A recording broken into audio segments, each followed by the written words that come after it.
బిర్యానీ కుండను చాలా చోట్ల మనం చూస్తే ఎర్రటి గుడ్డను చుట్టి ఉంచుతారు. అయితే ప్రజల దృష్టిని ఆకర్షించేందుకు బిర్యానీ కుండలను ఎర్రటి గుడ్డతో కట్టి ఉంటారని చాలా మంది నమ్ముతారు. కానీ ఈ ఆలోచన పూర్తిగా సరైనది కాదు.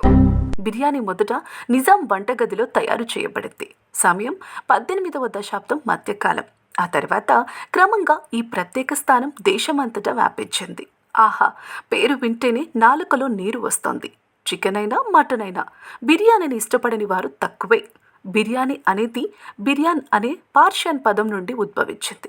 చాలామందికి తెలియకపోవచ్చు, హైదరాబాదీ బిర్యానీని భారతదేశంలో బాగా ప్రాచుర్యం పొందింది. ఇది కూడా ఒక రకమైన దమ్ బిర్యానీ. కానీ రోడ్డు పక్కన బంగాళదుంప బిర్యానీకి సమాధానం లేదు. బెంగాల్లో తప్ప ఎక్కడా బిర్యానీలో బంగాళదుంపలు ఉండవు. బిర్యానీ లవర్స్ సంఖ్య నిరంతరం పెరుగుతోంది. బిర్యానీ ప్రియులందరూ కోల్కతా, హైదరాబాద్ నుండి లక్నో వరకు వివిధ రకాల బిర్యానీలను రుచి చూడాలనుకుంటారు. డైటర్స్ కోసం చీట్ డే అంటే బిర్యానీ తినటం. బిర్యానీ కుంటలో ఎర్రటి గుడ్డ ఎందుకు ఉంటుందో చెప్పండి. ప్రజల దృష్టిని ఆకర్షించేందుకు బిర్యానీ కుండలను ఎర్రటి గుడ్డతో కట్టి ఉంటారని చాలామంది నమ్ముతారు. కానీ ఈ ఆలోచన పూర్తిగా సరైనది కాదు.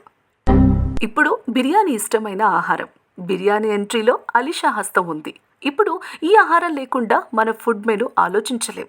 సాధారణంగా రాచరికం, ఖరీదైన ఆహారాన్ని సూచించడానికి బిర్యానీ కుండ చుట్టూ ఎర్రటి వస్త్రాన్ని చుట్టే ధోరణి మొఘల్ కాలం నుండి ప్రారంభమైంది. గత చరిత్రలోని ప్రారంభమైన ఆ ట్రెడిషన్ ఇప్పటికీ ఉంది.